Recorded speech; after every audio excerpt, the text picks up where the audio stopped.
Fidèles téléspectateurs de EGG Pro TV, c'est un réel plaisir d'être devant vos postes téléviseurs dans le cadre de cette émission Miroir de femmes. Miroir de femmes, c'est une émission socio-culturelle qui vise la promotion de la femme. Aujourd'hui, nous avons un réel plaisir de recevoir pour vous Madame Georgette Biébi Songo. Avec elle, nous aurons à parler de son parcours, mais également d'un sujet ayant trait à la femme. Bonjour Maman Georgette. Bonjour Tiziana et bonjour à tous nos téléspectateurs qui nous regardent. Bonjour. C'est un réel plaisir de vous recevoir aujourd'hui dans le plateau de Miroir de femmes. Comment allez-vous? Je vais bien, sauf qu'il fait très chaud. C'est la conséquence du réchauffement climatique. Mais sinon, dans l'ensemble, ça va bien. D'accord. Avant d'entrer dans le bain de l'émission, pouvez-vous vous présenter pour faciliter la compréhension de toutes les personnes qui nous suivent en cet instant? Je suis Georgette Biébi Songo, comme tu l'as dit. Je suis veuve.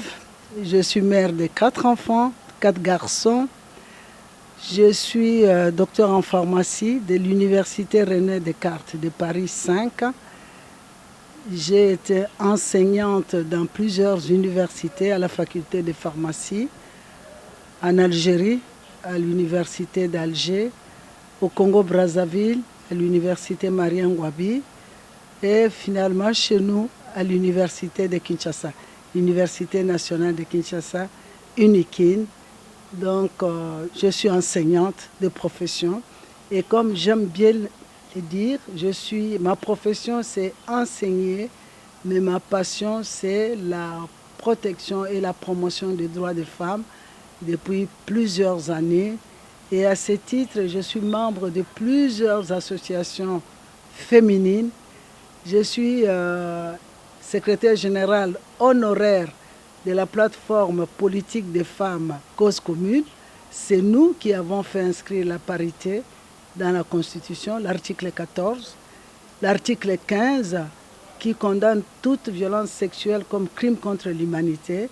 Nous nous sommes battus aussi pour faire inscrire l'article 43 qui consacre les principes de la gratuité scolaire.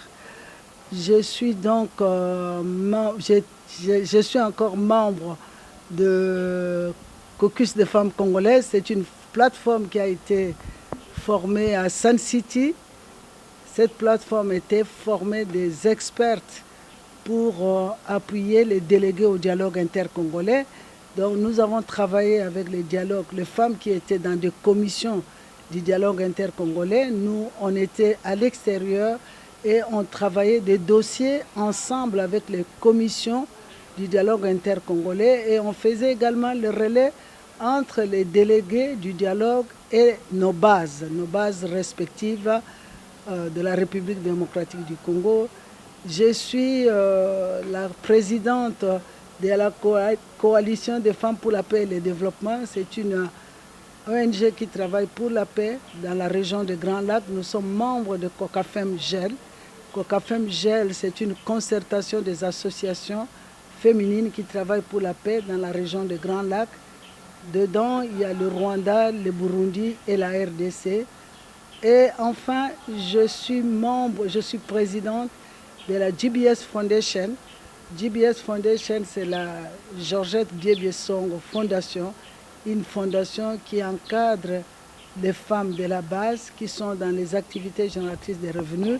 Nous les encadrons, nous essayons de leur trouver des moyens pour transformer les activités génératrices de revenus qui sont des activités de survie en petites et moyennes entreprises, qui sont des activités de développement, source de création d'emplois et de richesses. Je suis toujours dans le mouvement associatif féminin pour la défense des droits des femmes congolaises, pour la défense des droits humains en général. Et je peux aussi dire que je suis une panafricaniste parce que je me bats pour les droits des femmes au niveau de la région Afrique. Et je suis membre de la Marche mondiale des femmes pour la paix. Voilà. Merci Maman Georgette Biébi. Vous avez plusieurs casquettes. Plusieurs casquettes. Ça, c'est très bien.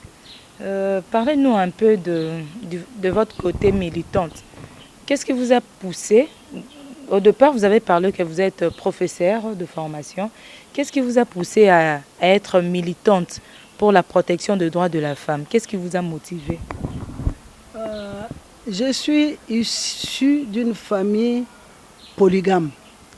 Mon père a eu 21 enfants. Je suis l'aîné.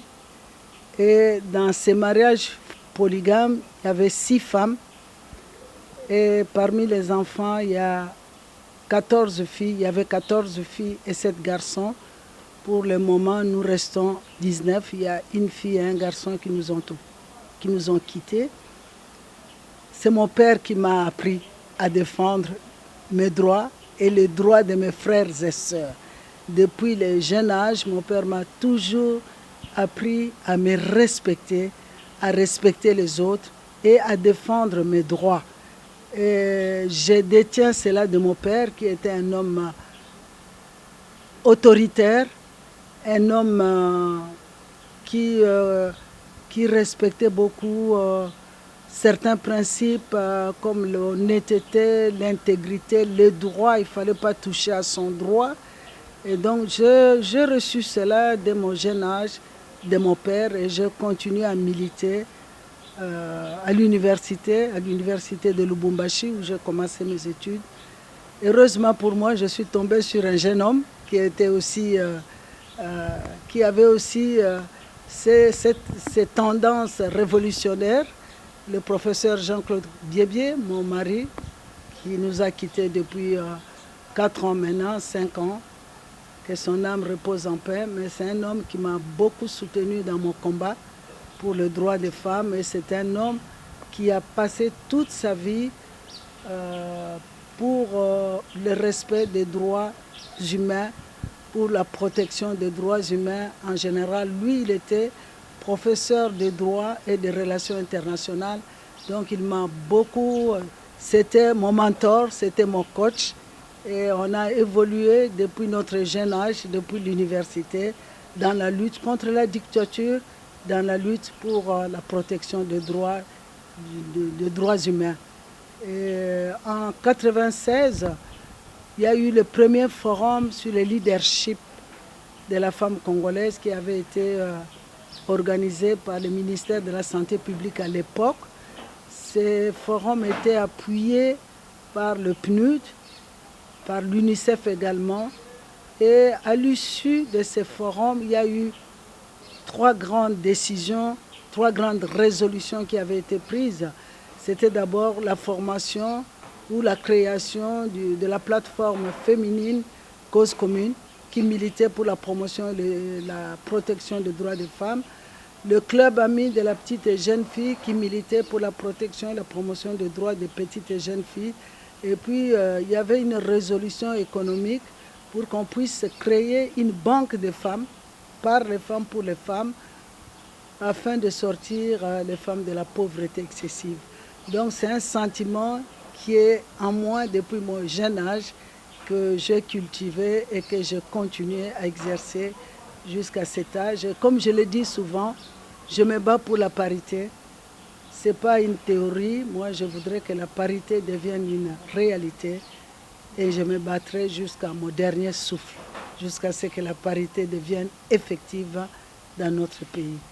Voilà un peu mon parcours par rapport à ce qui concerne mon engagement quant à la protection et la promotion des droits des femmes.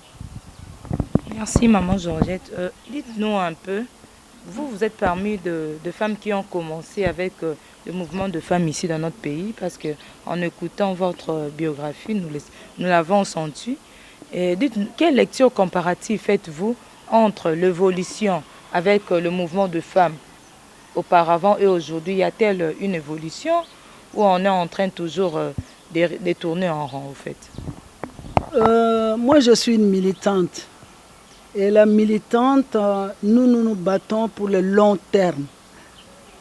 La militante milite pour qu'il y ait changement de mentalité, pour qu'il y ait changement de culture, pour qu'il y ait changement de mauvaises choses qui sont dans notre coutume. Et ça fait plus de 20 ans que je suis dans la lutte. Je n'attends pas un résultat tout de suite. Je milite pour que les choses changent. Ça prendra le temps que ça prendra, mais je suis convaincue que je suis du bon côté et je pense qu'un jour, nous obtiendrons droit dans notre combat que la parité devienne effectivement, que la parité se réalise dans notre pays. Nous sommes partis, moi ça fait plus de 20 ans que je suis dans la lutte, mais avant nous, il y avait des femmes qui étaient en politique. Il y avait peut-être, la société civile n'était pas bien organisée, mais à partir de ces forums sur le leadership féminin qui s'est tenu 5 ans après la réunion de Beijing, la société civile s'est organisée en association qui milite pour les droits des femmes, en association qui milite dans la lutte contre la pauvreté des femmes, dans les associations qui militent pour la formation, la participation citoyenne des femmes. Et depuis ces temps, moi j'estime qu'il y a eu une évolution. On avance parce que maintenant les choses sont claires. Quand on veut s'adresser à des associations qui défendent les droits des femmes, il y a quelques associations qui sont bien connues. Nous avons maintenant les CAFCO, c'est les cadres, les cadres de concertation de femmes congolaises. Dans ces cadres de concertation de femmes congolaises, nous avons des femmes politiques, nous avons des femmes des associations. Et ces femmes qui sont regroupées au sein des CAFCO font plutôt un travail formidable parce que les choses avancent quand même petit à petit. Quand nous avons commencé ces combats, je crois qu'à l'Assemblée nationale, il n'y avait presque pas de femmes. Mais aujourd'hui, nous avons 14% de femmes. Ce n'est pas encore le chiffre qu'on aimerait avoir. Nous, on aimerait avoir 50%. Mais pour le moment, nous avons 14% parce qu'il y a des mentalités qui sont établies, parce qu'il y a des habitudes, parce qu'il y a des convictions. Et puis les hommes considèrent la politique comme une chasse gardée. Ils estiment qu'il n'y a pas d'espace pour la femme. Nous nous battons pour nous faire un espace en politique. Au sein du gouvernement, on a quand même fait un bond. Avec le dernier gouvernement du Lukamba, on avait 17% de femmes au gouvernement, mais aujourd'hui nous avons, avec l'apport personnel, la volonté politique personnelle du chef de l'État, Félix Antoine Tshisekedi Tshilombo, qui est le champion au niveau de l'Union africaine de la masculinité positive, nous avons 28% de femmes au gouvernement. Nous nous battons pour arriver à 30%. Progressivement, nous allons avancer. Le chef de l'État nous l'a promis qu'on va avancer petit à petit parce qu'il faut que les femmes s'engagent aussi en politique. Quand on parle du gouvernement, c'est souvent des femmes qui sont en politique. Mais selon la discrétion personnelle du chef de l'État, il peut piocher quelques femmes de la société civile pour les faire participer au gouvernement. Nous avons l'exemple de Mme Irène Essambo, qui est la ministre déléguée en charge des personnes vivant en handicap. Elle n'est pas venue des partis politiques, elle est venue des CAFCO. Nous avons Mme Rose Mutombo, qui est la ministre d'État, chargée de la justice et garde des Sceaux. Elle est venue également des CAFCO, elle n'est pas venue d'un parti politique. Donc aujourd'hui, nous avons 28% de femmes au gouvernement. Notre souhait, c'est d'avancer pour arriver à 50%. Nous avons 21% de femmes au Sénat. Ce n'est pas mal parce qu'il n'y a pas très longtemps, on n'avait pas ces taux de représentativité des femmes au Sénat. À la Banque centrale, madame, je vous apprends que nous avons une femme qui est gouverneure de la Banque centrale. Depuis 1960, il n'y a jamais eu de femme gouverneure à la Banque centrale. Donc c'est un effort, on avance, les défis sont énormes. Aujourd'hui, nous avons la guerre à l'Est avec des violences sexuelles atroces faites aux femmes. Nous avons les défis contre la pauvreté excessive des femmes. Nous avons les défis contre l'analphabétisme des filles, des petites filles, malgré la scolarité gratuite des filles. Donc il y a beaucoup de défis. Mais moi, en tant que militante, avec un œil, en mettant des lunettes Jean, je perçois quelques changements par rapport à la condition de la femme. Et je ne fais qu'encourager les chefs de l'État, les autorités de notre pays, de prendre davantage des initiatives pour que les droits des femmes soient scrupuleusement respectés. Maman Georgette, en tant que professeure, quelle lecture faites-vous en rapport avec la discrimination qui est faite à l'égard de la femme en ce qui concerne l'éducation dans certains coins de notre pays? Je vous ai dit que le combat que nous menons, ce n'est pas une question de faveur ni de cadeaux que nous sollicitons auprès des hommes. Le combat du genre, le combat que je mène depuis plus de 20 ans, c'est une question de droit, de justice et d'éthique. Une société ne peut pas évoluer, une société ne peut pas se développer en laissant de côté le droit de 52% de la population. La discrimination par rapport à la scolarisation des jeunes filles, c'était surtout dû à la pauvreté excessive des parents qui estimaient ou qui ont estimé qu'il fallait scolariser les garçons, qui est considéré comme le chef de la famille au détriment de la fille, même si la fille était plus intelligente que les garçons. Mais je crois qu'il y a une correction qui s'est faite à ce niveau avec la gratuité de l'enseignement. Aujourd'hui, les parents n'ont plus de raison de garder les filles à l'école. Les parents aujourd'hui sont obligés. D'ailleurs, je pense que les députés devraient légiférer là-dessus pour prendre une loi, pour rendre la scolarisation de jeunes filles, elle doit être obligatoire parce que la scolarisation elle est gratuite. Il n'y a plus de raison de ne plus envoyer des jeunes filles à l'école, des petites et des jeunes filles à l'école. Mais nous avons des mentalités qui résistent, nous avons des us et coutumes, nous avons la culture qui résiste, mais la loi est opposable à tous. Et je pense que les journalistes que vous êtes, les organisations féminines des droits des femmes doivent continuer à sensibiliser suffisamment toutes nos communautés pour que les filles aillent à l'école. Il n'y a plus de raison. Je sais que les conditions d'études, les conditions de scolarisation sont difficiles. Il y a plusieurs enfants dans une même salle de classe. Il n'y a pas suffisamment de bancs, il n'y a pas suffisamment de tableaux. Mais c'est un acquis. Et c'est la loi. La loi, elle est opposable à tous. Je suis sûre que le gouvernement va faire davantage d'efforts pour améliorer les conditions de scolarisation de tous nos enfants, y compris les jeunes filles. Donc il n'y a pas de raison pour que les filles n'aillent plus à l'école. Maman Georgette, en tant qu'experte en ce qui concerne la protection des droits de la femme, quelle est votre contribution au sein des associations de femmes? Aujourd'hui à Kinshasa, même dans la RDC, dans toute l'étendue de la République démocratique du Congo, il y a plusieurs associations de femmes. Vous, en tant qu'experte, quelle est votre contribution? En tant qu'experte, quelle est ma contribution? Ma contribution, c'est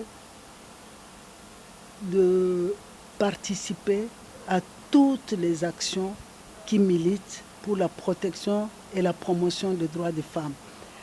On a joué un grand rôle pour l'inscription de la parité, du principe de la parité dans la Constitution. Aujourd'hui, nous sommes en train de nous battre pour que cette parité devienne effective. Vous avez vu la dernière loi électorale.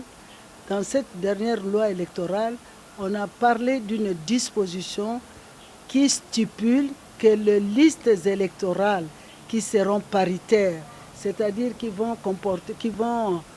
vont aligner le même nombre de femmes que de hommes, ne seront plus éligibles à la caution. La caution, c'est 1 000 $ par candidat. Et si nous prenons par exemple la circonscription de Moamba. Je crois qu'il y a 11 sièges dans le Moamba. Donc la liste de partis politiques qui va comporter autant de femmes que d'hommes n'aura pas à payer la caution. Vous vous rendez compte? Oui. Si vous avez 11 personnes, si vous avez votre liste qui est paritaire, vous ne payez pas 11 000 $. C'est quand même quelque chose qui va inciter peut-être. Je ne dis pas que ça va être effectif, mais c'est une incitation aux partis politiques d'aligner les femmes sur les listes électorales. Nous nous battons pour cela. Nous nous battons également pour le système de quotas. On n'est pas encore arrivé, mais on aimerait qu'il y ait des cooptations, comme on fait avec les chefs coutumiers, pour réduire les inégalités qu'il y a entre les hommes et les femmes. On doit prendre ce que nous appelons des mesures discriminatoires positives. Par exemple, une liste cooptée où il n'y aurait que des femmes pour favoriser une élection de femmes. Donc nous continuons à nous battre. Nous nous battons pour la formation des femmes comme électrices et des femmes comme candidates. Et nous insistons sur le fait que la voix d'une femme doit aller à une femme. Une femme doit voter une femme. C'est un travail en profondeur que nous devons faire pour faire inculquer dans la tête de nos sœurs que s'il y a une candidate femme qui est compétente, qui a des capacités, qui a l'expertise, il vaut mieux lui donner sa voix que de dire « Ah, la femme ne fera rien ». Non, non, ce sont des préjugés contre lesquels nous nous battons, ce sont des stéréotypes contre lesquels nous nous battons. Donc nous continuons à faire la sensibilisation, la conscientisation de l'électorat. Nous sommes l'électorat majoritaire. Et si les femmes votaient les femmes, je pense qu'on aurait un peu plus de députés. Aujourd'hui, on a 14%, mais on aimerait avoir quand même au moins 30% de femmes à l'Assemblée nationale. Donc c'est un travail que nous sommes en train de faire. Inciter les femmes aussi à s'élever, à présenter leur candidature. Les femmes sont dans les partis politiques, mais souvent les femmes ont peur de la politique. Les femmes ont peur des camps du ranton, les femmes ont peur des intrigues, les femmes ont peur des coups bas qui se font dans les partis politiques. Mais nous disons à la femme qu'elle a les mêmes capacités qu'un homme. Elle doit s'élever. Si elle a cet appel à servir le pays dans la politique, qu'elle s'élève, qu'elle ose, qu'elle essaye, qu'elle n'ait pas peur.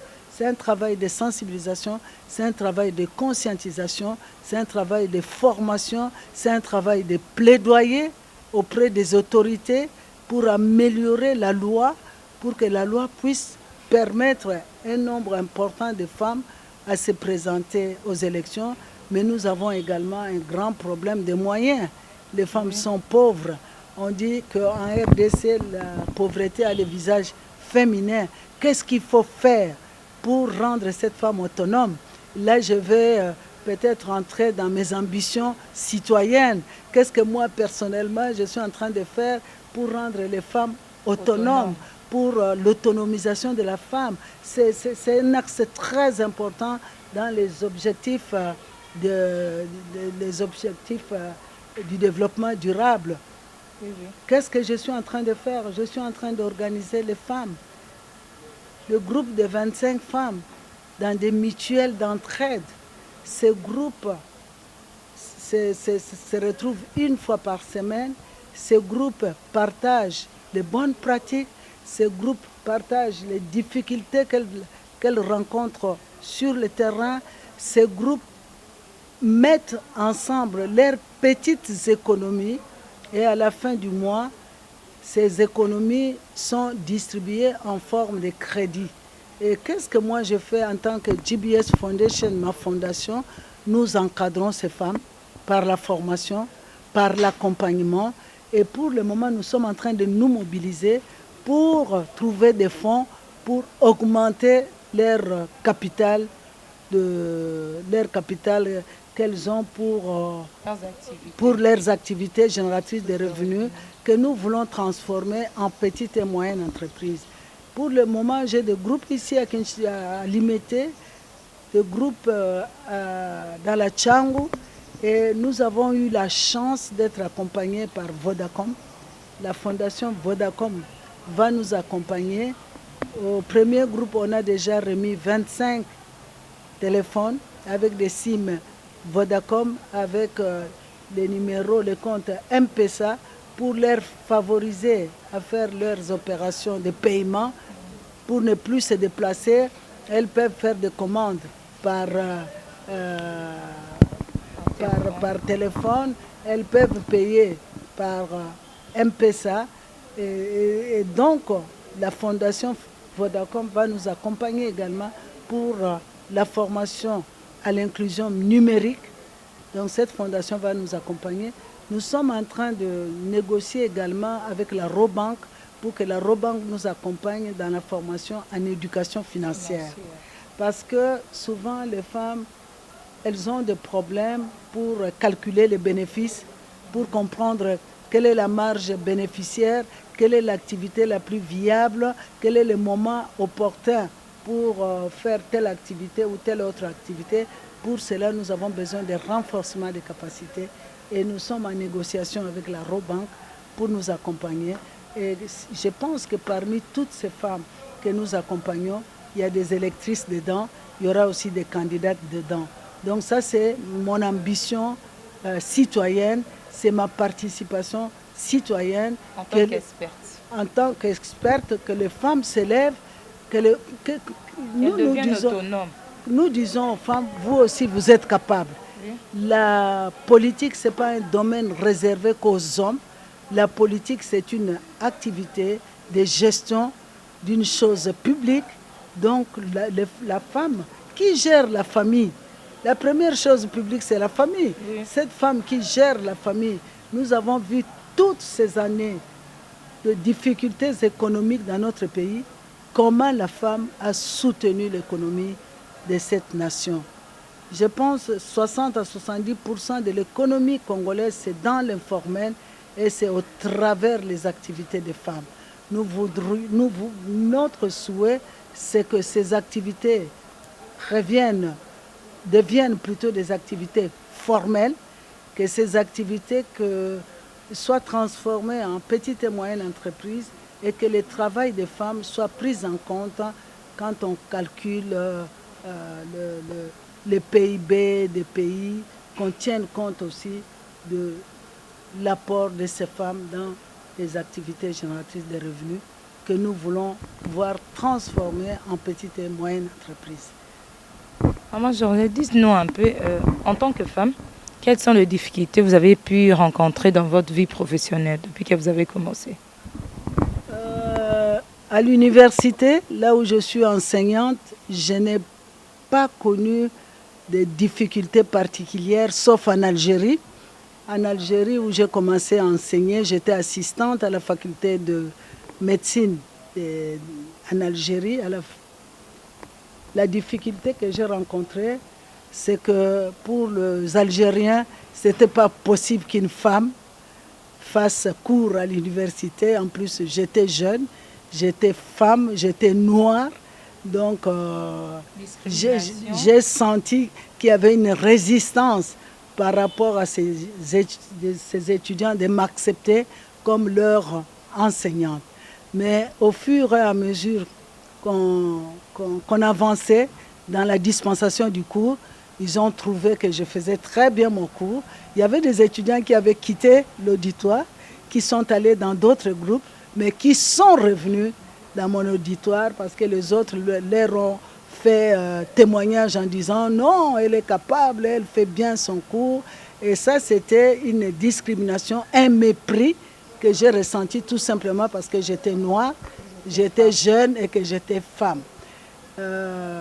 Sinon, dans les autres universités, à Brazzaville, à l'université Marien Ngouabi à Brazzaville, à l'université de Kinshasa, je n'ai pas ressenti de difficultés particulières tout simplement parce que j'étais femme. C'est des difficultés que tous les enseignants rencontrent dans nos universités parce que les conditions de travail ne sont pas bonnes. Nous n'avons pas suffisamment d'équipements, d'appareils pour dispenser correctement nos enseignements. En politique, C'est dur parce que j'ai adhéré dans un parti politique, je peux les citer, Alliance pour le renouveau du Congo, c'est ARC, c'est le premier parti politique dans lequel j'ai adhéré en 2005 et j'ai évolué au sein de l'ARC jusqu'en 2022, je crois. Non, jusqu'en 2022, parce que l'ARC et d'autres partis politiques ont décidé de fusionner pour créer Ensemble pour la République. Et dans les partis politiques, c'est dur. C'est dur, comme je l'ai dit tout à l'heure. Les hommes considèrent les partis politiques comme leur chasse gardée. Les réunions politiques se tiennent souvent le soir et très tard.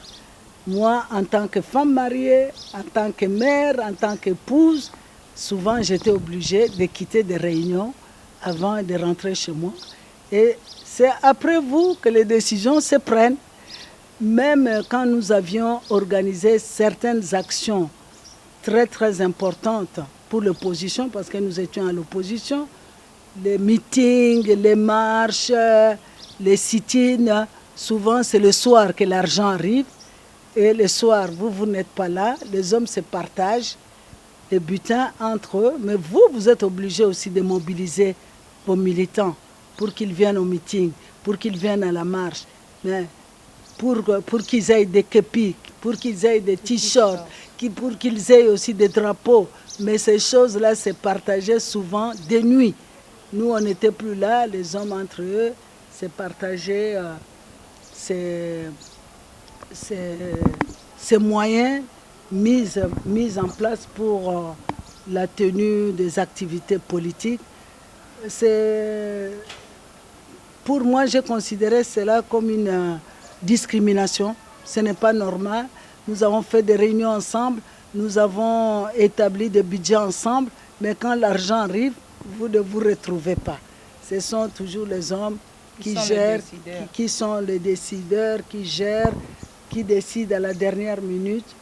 Même quand il y a des postes à pourvoir, ce sont eux, ils se retrouvent la nuit, ils se partagent les postes et souvent, quand on n'est pas là, on n'a pas quelque chose. Moi, j'ai fait, je crois, 15 ans ou 16 ans au sein de l'Alliance pour le renouveau du Congo. Je n'ai jamais eu de poste.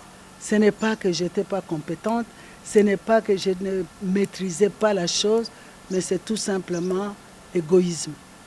C'est tout simplement par égoïsme. Donc, en politique, il faut être persévérant, il faut être endurant. Il faut avoir beaucoup de patience, beaucoup de courage, parce qu'il y a beaucoup de coups bas en politique. Et quand on a la passion de faire la politique, quand on a un appel pour faire la politique, il faut essayer de surmonter tous ces obstacles. Ce n'est pas facile, mais pour les hommes non plus, ce n'est pas facile. Les hommes aussi, il y en a qui sont discriminés, il y en a qui sont marginalisés, mais qui ne se fatiguent pas, qui continuent à se battre. Les femmes également doivent continuer à se battre, doivent continuer toujours à réclamer, à revendiquer leurs droits. Maintenant, nous avons un chef de l'État qui est favorable à la promotion des droits des femmes, qui milite pour l'égalité du genre, pour la génération égalitaire. Je crois que le chef de l'État aussi, il est appelé à trouver des mesures discriminatoires positives pour promouvoir la promotion des femmes en politique. Merci beaucoup, maman Georgette. Parlez-nous un peu de vos perspectives d'avenir. Pour l'avenir, pour notre pays, je recommande aux jeunes filles de s'élever, de s'engager. Dans les mouvements associatifs d'abord, c'est une école de formation. Moi, j'ai commencé par les associations. J'ai fait, je crois, plusieurs années, plus de 15 ans dans les mouvements associatifs féminines plutôt. Et dans ces mouvements associatifs féminins, dans ces mouvements associatifs, il y a beaucoup de formations. Il y a des formations sur la gouvernance, sur le leadership, il y a des formations sur le droit, sur le genre, sur la médiation, sur la négociation. C'est bien de commencer dans un mouvement associatif où on apprend beaucoup l'exercice de ses droits en tant que citoyens, parce que nous devons participer à la gouvernance de notre pays. Mais j'ai compris à la fin que il ne faut pas rester, quand on a l'appel, il ne faut pas rester dans le mouvement associatif. Il faut aller en politique. Parce que c'est en politique qu'on peut conquérir le pouvoir. C'est en politique que les décisions sont prises, qu'on peut influencer, qu'on peut faire changer les choses. La société civile, c'est bien, c'est la théorie, mais la pratique, c'est dans la politique. Donc j'encourage les jeunes filles. Je ne dis pas qu'il faut aller en politique parce qu'il faut aller en politique. Non, il faut avoir un appel. C'est comme pour devenir avocat, pour devenir pharmacien, pour devenir médecin. On a un appel. Pour devenir journaliste, ce n'est pas n'importe qui devient journaliste. Il y a un appel, il y a quelque chose qui monte dans le cœur. Et je pense que quand il y a cet appel, il ne faut pas résister. Il faut y aller. Il faut lire les statuts des partis politiques. Si on se retrouve, les projets de société des partis politiques, si on se retrouve dans l'idéal qui est défendu par ces partis politiques, je pense qu'il ne faut pas hésiter. Il faut adhérer à des partis politiques parce que nous ne pouvons pas réclamer la parité s'il n'y a pas de femmes en politique.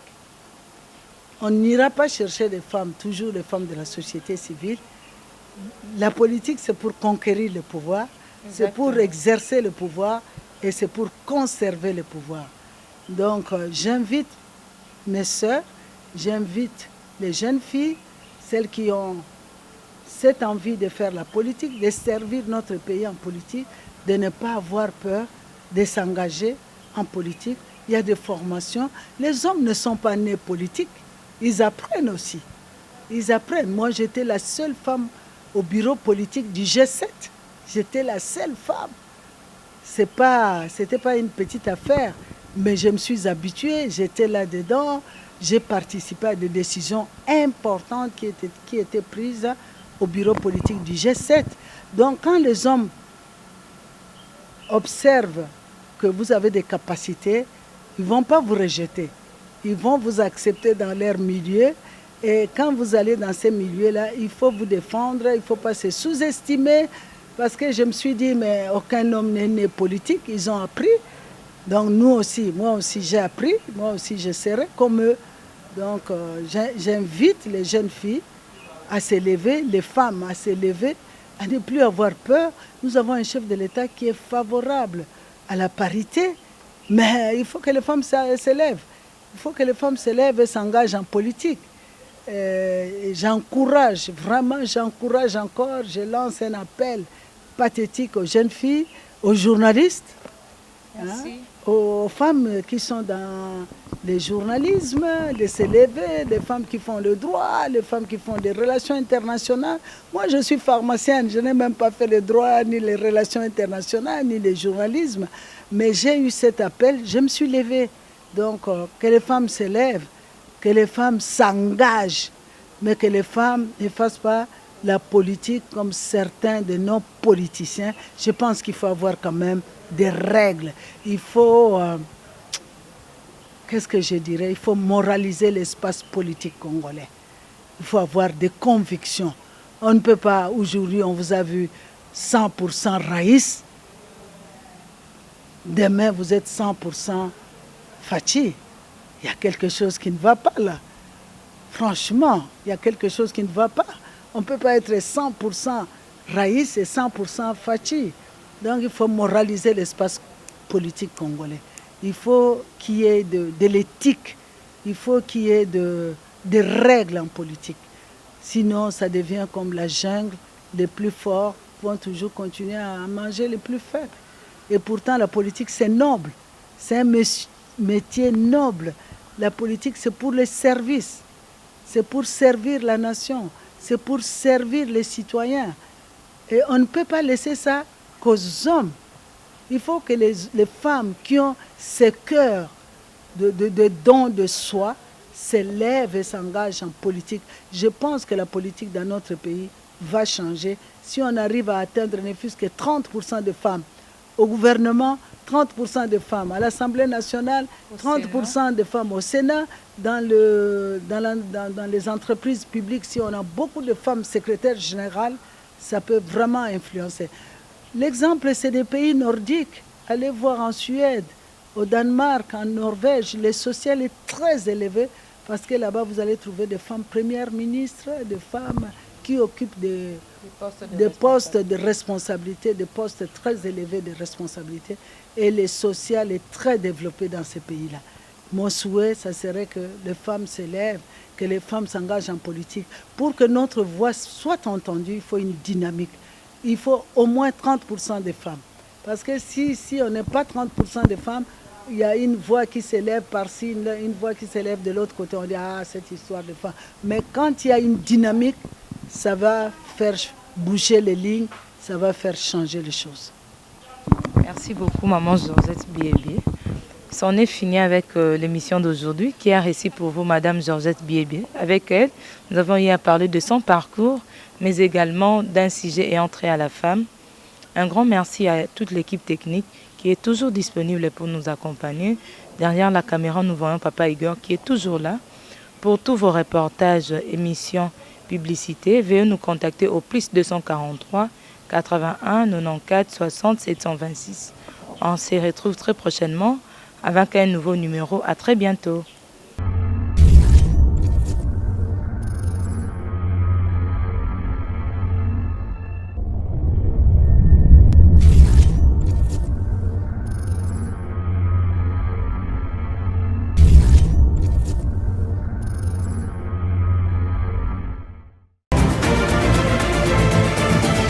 EGG Pro Service et Mémé Libiso offre à TV Loterie 2023, prise en charge et assurée.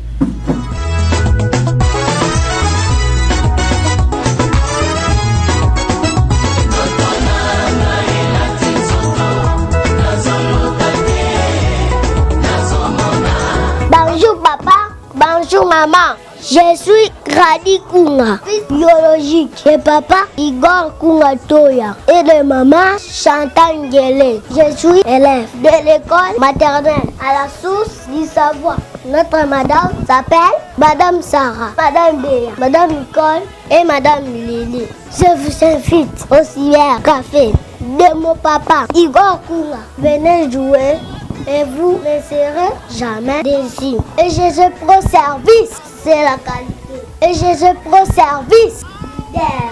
Venez jouer car nous sommes déjà pressés. À la fin, rachetez le temps, hâtez-vous car nous clôturons ce 8 novembre 2022. Papa, maman, pourquoi vous tardez? Venez vite jouer chez EGG Pro Service. Faites comme les autres. Vous voyez ça? Ce sont les documents de nos gagnants qui sont vos frères et sœurs. Pas de commentaires, vous voyez vous-même. Moi, Grady Kunga, futur ingénieur. Je suis aussi futur journaliste. Venez jouer avec vos familles. Jouez aussi à Singleton. Jouez aussi en couplet. Venez tenter votre chance chez EGG Pro Service leader. Venez tous jouer au cybercafé EGG qui est situé sur avenue Congolo au numéro 25 quartier Kassai, commune de Barombu, référence arrêt Kabinda. Pour tout contact, appelez-nous au +243 89 80 89 939. Facebook EGG Pro Service. Laissez les enfants jouer. Laissez papa jouer. Laissez maman jouer. Laissez Grady jouer. Que Dieu vous bénisse. Je vous remercie. Bye.